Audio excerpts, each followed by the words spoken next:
Hey there, welcome to 4 Minute Friday. Now look, check out this article, John Chambers' new plan to rule the internet.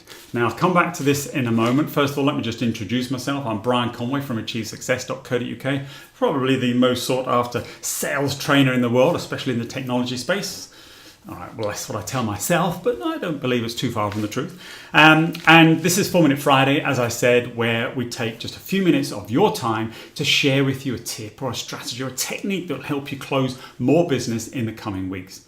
And this week, I want to refer to this article because what you probably didn't spot, first of all, is the date. And the date of this article is September 13th, 1999. Okay, I was cleaning house this week and I came across this amongst many other articles and magazines and things from the year 1999, where I was doing a lot of work with Nokia actually at the time and Cisco, as well as the whole internet thing was gaining momentum.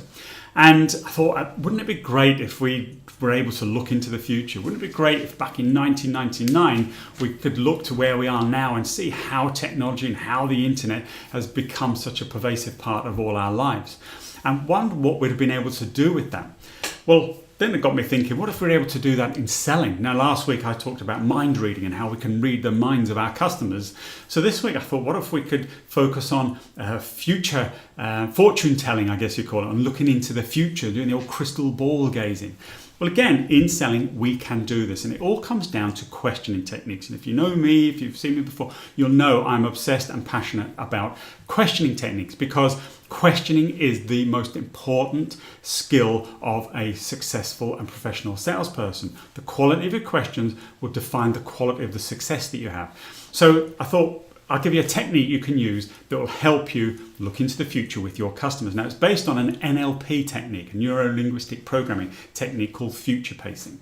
And it's a very simple technique where you take the customer basically into the future. So you want to ask a question, something like, so Brian, let's say we're having this conversation in 6 months' time or 12 months' time, whatever's appropriate time frame. So let's say we're having this conversation in 6 months' time. What would have had to have happened and what would you have had to have achieved for you to be able to say that the engagement that we had was a successful engagement? That what were outcomes and achievements would your business have had to have realized that working with us was a true success for you and your organization? So basically, we're taking the customer into the future, getting them to define what success looked like. And when you can get that definition, it's so much easier for us to then align our products and services with that desired outcome. Now, the other thing with NLP and future pacing is then say, well, this is where you are. How would we get there from where we are now to where you want to be? What are the steps that we get there? And we can then apply that to our selling and start to put in a sequence of events of customer and sales engagement that allows us to deliver that customer's business outcome. So we can look into the future because we just ask our customers what the future looks like for them. And then we work out how we might help them achieve those desired outcomes.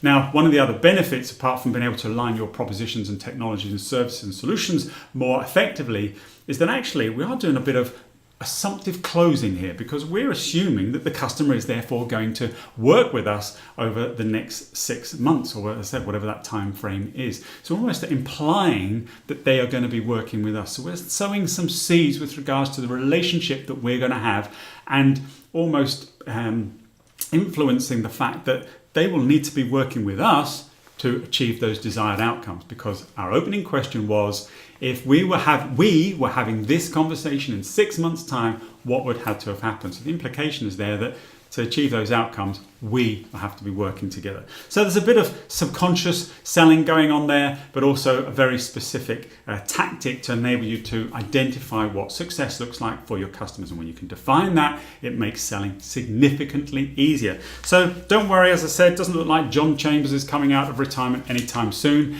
And we can mind read as well as read the future with our customers by applying both today's and last week's techniques.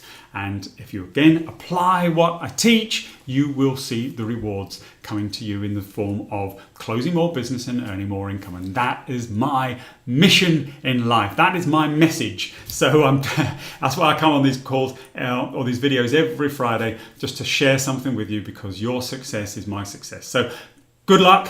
Hope you have a great week ahead of you. Please do apply these techniques. As I said, otherwise the only guarantee I can often make is that they won't work if you don't apply them. But please do apply. I hope you have a great week of selling and a good weekend in between. This has been 4 Minute Friday. My name is Brian Conway, and I look forward to seeing you again soon. Bye for now.